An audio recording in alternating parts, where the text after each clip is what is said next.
کی حد تک تو اگر ہم اس کو اینالائز کریں تو بہت ایک فیسینیٹڈ آپ کہیں اس کو جاذب نظر ایک اسکیم جس کا اعلان کے افتتاح بھی کیا عمران خان صاحب نے. جی جی اگر اس کو عملی کالم میں ڈال لیتے ہیں تو یقیناً یہ بہت بڑی اچیومنٹ ہوگی. لیکن اب دیکھیے اس حوالے سے کرنل صاحب نے بھی کچھ معاملات کی نشاندہی کی ہے.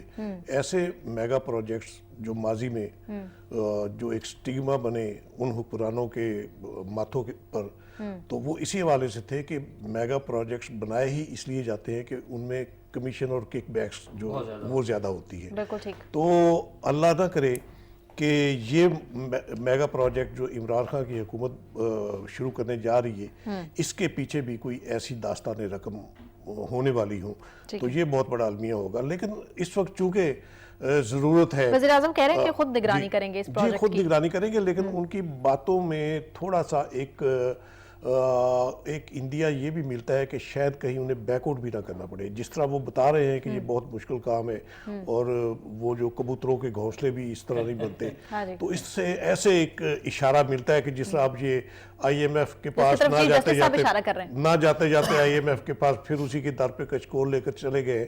تو اسی طرح کہیں ایسا نہ ہو کہ اس پر بھی یو ٹرن نہ لینا پڑے انہیں.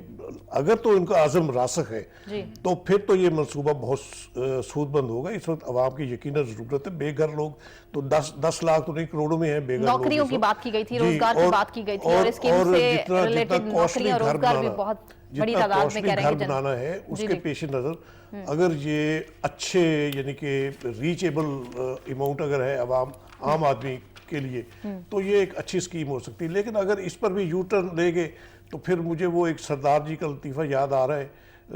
وہ اس کا جو بیٹا تھا وہ 5ویں سے 4تھی میں آ گیا، 4تھی سے 3ری میں، 3ری سے 2ری میں. تو سردار جی نے اپنی اہلیہ سے کہا کہ بھاگوانے ذرا سنبھل کے رہنا، بیٹا پیچھے آ رہا ہے. تو یہ دیکھنا چاہیے.